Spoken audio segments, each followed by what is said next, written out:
Up next is Tulsa head coach Philip Montgomery. Tulsa is 1-3 overall, 0-1 in the American. Golden Hurricane was at Temple this past Thursday. Temple won the game 31-17. Tulsa has an open week this week. They'll be back in action on October 4th at Houston. Coach, thank you for joining us on the call today. If you take a minute to tie up the game at Temple, please, and maybe your plans for the open week as you get ready for to resume conference play against the Cougars in October. Yeah, we just got a lot of work to do. I don't think our record indicates the type of football team we are, but it is what it is, and you are what you are perceived to be right now.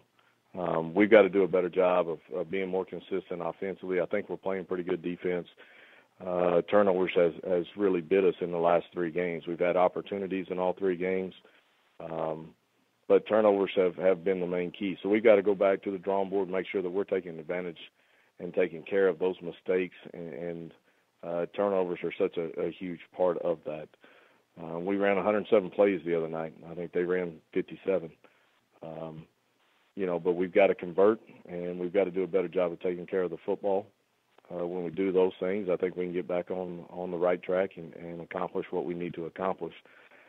So during this open week, we don't get a true bye week part of it because we turn around, we play Houston on a Thursday night the next week. So we'll spend the first couple of days really working on us, and then we'll generate everything towards a very, very talented, very explosive Houston team. Questions for Coach Philip Montgomery, please. Star 1 on your telephone keypad we'll put you in the queue. The operator will introduce you. Thank you. We can take our first question from Mark Narducci of Philadelphia Inquirer Daily News. Hey, Coach. Just wanted to ask you, Temple's number 90, the defensive end, Quincy Roche, was named Defensive Player of the Week. Just wanted to get your impressions on his play against you guys. Yeah, I think he's a physical presence. He's a guy that's extremely strong. He's long, does a great job with his hands, and he's a force to be reckoned with inside there. He's a guy that you got to account for, and if you don't, he's going to make you pay. And obviously had some really nice plays against us. Thank you, Coach. We can now take our next question from Dan Tortora of WakeUpCallDT.com. Good morning, Coach. How are you? I'm all right. How are you, Dan? Doing well. Taylor and Brooks, and we've spoken about in the past, within the last couple of weeks, just what you can say about, how they're looking going into this bye week and just what you're seeing from your rushing attack and what you've taken away, because I know you've had some high praise for them and the work that they've put in, just what you're seeing from them early on this season. Yeah, I think both those guys are talented. I mean, we've got to be more consistent up front, give them a little bit more room to get through some things. We haven't been as explosive in our running game as I would like us to be. I know those guys can do that, but I think we have a good 1-2 punch with them. I think they're both physical runners. They both got the speed to take it to the house. We've used them a little more in our passing game, trying to find different ways to get them the ball. But they're two guys that I think can generate some yards for us and generate some explosive plays for us. We got to stay healthy there. Shamari was banged up last week. This will be a good week to hopefully try to get him back to his full strength as possible and continue to keep building. And you spoke about, obviously the amount of plays that you ran most recently, but you have to be able to convert and get it done. Just what you're seeing on film from the team through these first few games as far as, the amount of plays that you are able to run, but in some of these quarters, not consistently being able to put points on the board, just what you're taking away when you look back at the film. Yeah, I really think it's us. We've got to eliminate whether it's a stupid penalty that we have that puts us behind the chains and or turnovers. I mean, turnovers has been the key. We've had 10 the last 2 weeks. You shouldn't have that over the course of a season.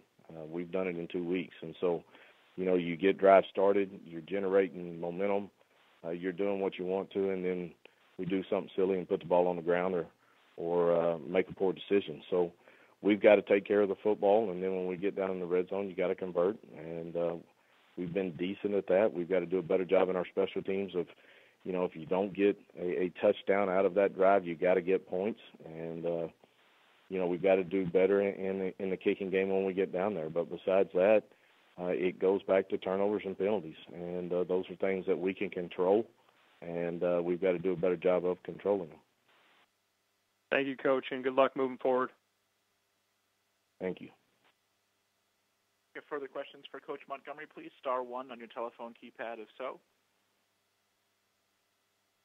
Coach, let me throw the next one out, if I may. We're kind of at the first real tipping point, I guess, with regard to the new redshirt rules here 4 games into the season.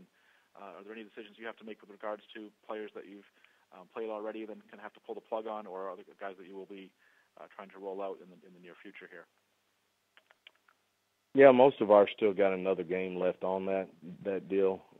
Either they didn't play the first one or we've held them out of one already.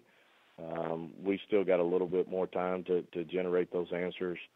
But, some of those young guys that have stepped in, we've got 1 or 2 that we've already made the decision we're going to continue to keep playing them because of what they've been able to do for our football team and the consistent play that they've given us, whether that's been because of injuries to an older guy or what have you. Our young guys that have been playing have done a pretty good job for us. So in your view, then, is there zero detriment to having this rule in place? It's been all positive.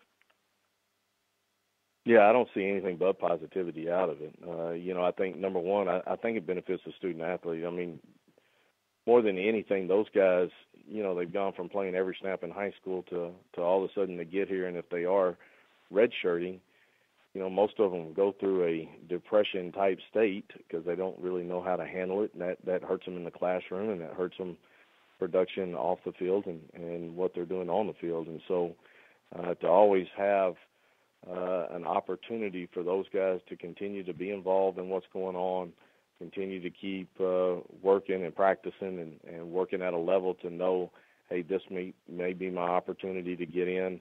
I think that has been beneficial to them. Obviously, it's beneficial to you as a coach, knowing injuries and everything else that happened. You're being able to play a kid knowing that you're not, burning his whole year for 1 game or 2 games while your older one has an opportunity to get well and heal and have an opportunity to come back. So I think in the grand scheme of it all, it benefits both sides, but I think it's very beneficial for the student athlete. Great. Well, thank you so much for your time today, Coach. We look forward to hearing from you once again next Monday.